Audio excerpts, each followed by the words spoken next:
You know that feeling when you open the fridge, stare at everything like it's a still life painting, and then you close it because nothing looks good? Well, that's kind of like this podcast. Except what if, when you open the fridge, there was more but good inside? Well, I present to you Calm It Down Deeper. Look, I know, another subscription. But here's the thing. If you love this podcast, this is the best way to get more of what you already love. Early access to episodes with no ads, like the one that you're hearing right now. There's even a Calm the Sunday Scaries series that happens every Sunday.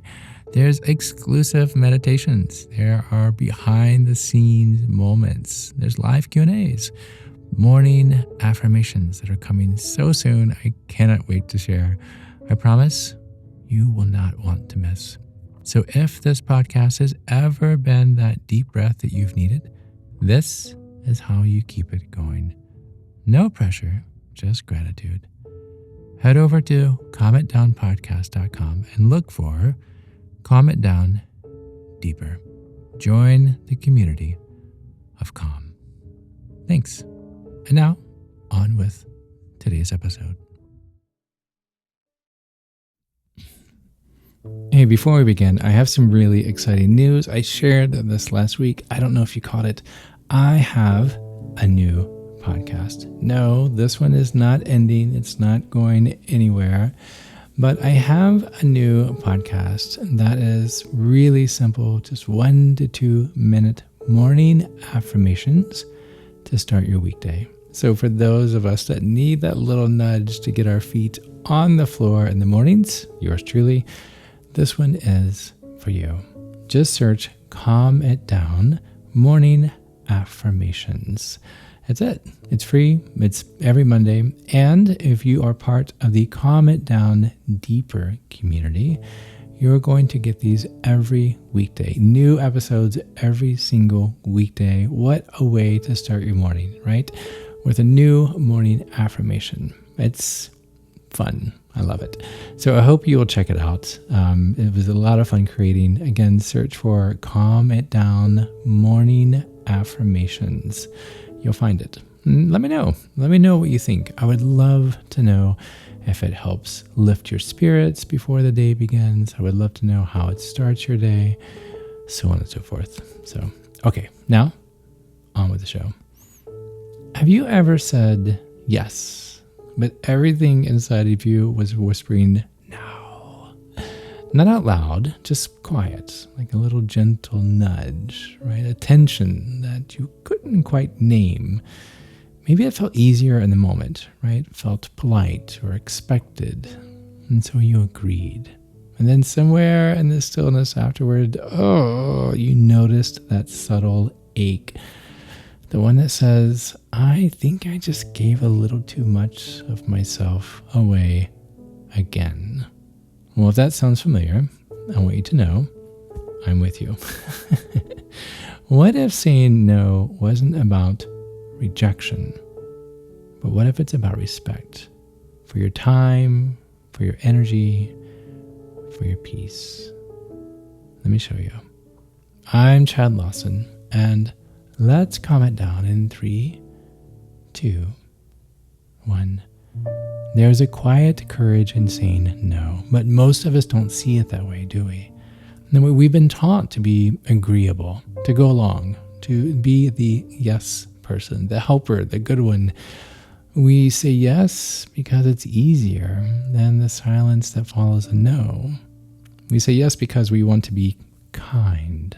And yet, kindness without boundaries, it's not kindness at all. It's self-abandonment, like dressed up in good manners. Think about that.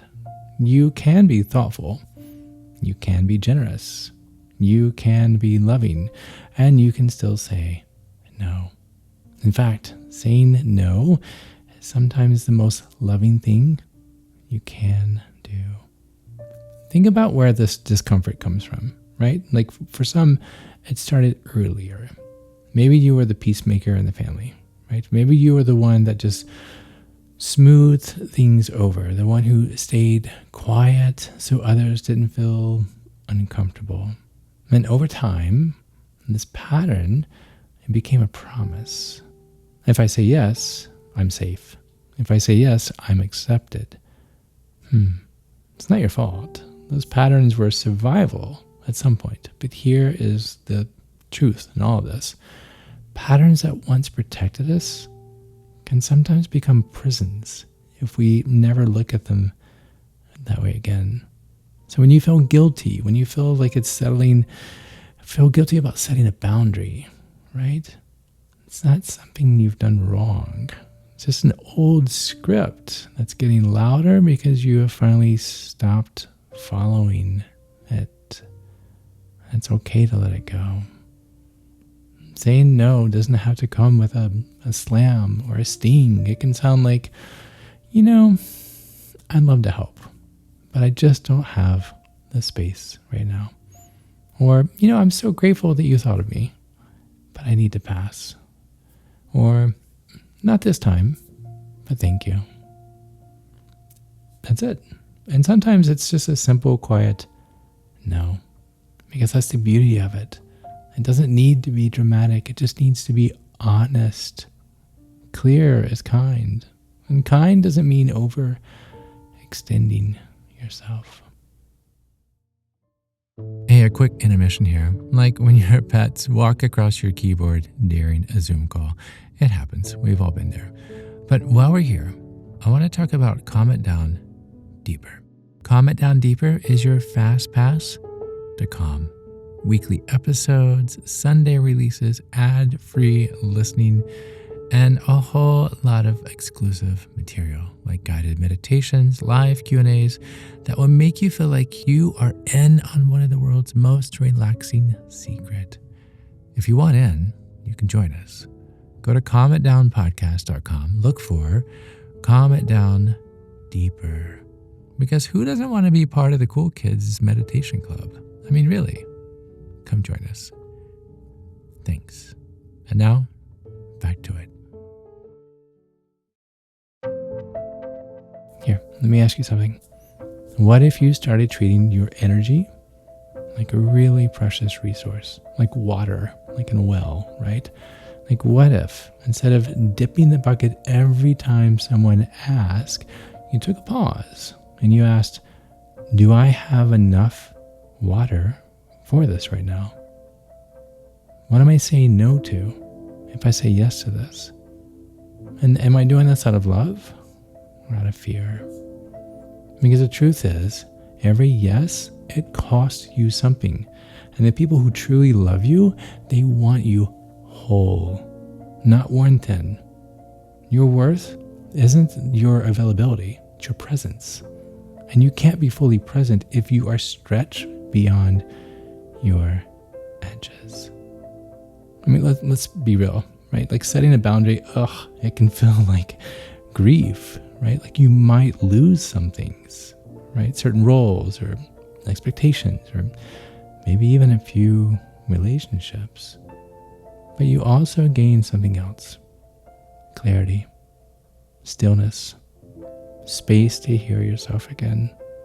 And with that space, there's a version of you that you may have missed out on.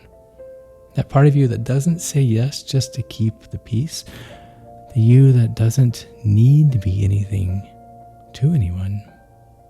And the you who knows that saying no, it doesn't close a door. It actually opens one. One that leads you back to yourself. Now, not everyone is going to celebrate your boundaries, let's be honest. And that is okay. Some people may not understand. Some may even get upset. But your job is not to manage their reactions. Your job is to honor your inner compass, even when it shakes. You can hold compassion for someone's disappointment, right? Without folding your own needs to make them feel comfortable. Boundaries aren't barriers. They're bridges. They are bridges to connection. That's real, right? To rest and to have that relationship that honors like who you are, not just what you offer or bring to them or give to them. And maybe this all feels big, right? And that's okay. I mean, like, you don't have to change like everything overnight. So start small. Maybe it's turning your phone off at dinner. Oof, I know. But maybe it's not checking your emails after 7 o'clock at night. Or maybe it's telling someone, let me get back to you on that. Just to give yourself a breath before responding. Tiny no's, they turn into big peace, right? And that is what we're trying to do. We're trying to make sure that your house is a front door that locks. And that you, not the world, are the only one with the key. Right? And so as we wrap up, I want you to picture something for me. A really quiet room. There's sunlight that's warm in the floor. There's a chair, maybe a table, a cup of tea, and then just you. Just breathing, just present. No performance, no pretending. This is what saying no looks like. It's not isolation, it's not coldness, it's space. Space for your own voice to rise again. Space for the people who truly see you to come closer. Space for rest, for joy, for honesty. So the next time that you feel pulled to say yes, take a breath and ask, is this a yes for them and a no for me? And listen, not to the guilt, not to the noise, but to the quiet voice inside that knows you're allowed to choose. You are allowed to pause. You are allowed to say no. Because no is not rejection. No is a boundary. It's a blessing. It's a beginning.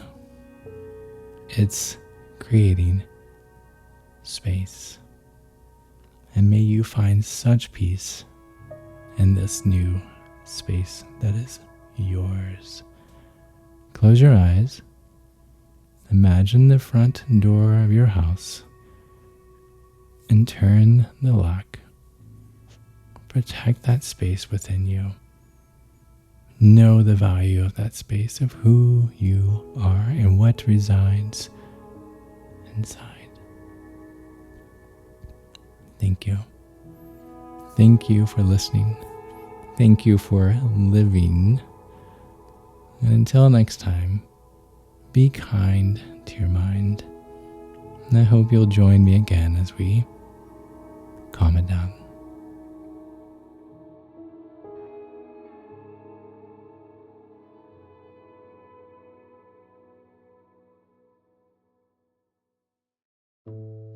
Well, you have made it to the end, either because you loved it or because you fell asleep and your phone just kept playing. Either way, before you go, a quick note. Calm It Down Deeper is live.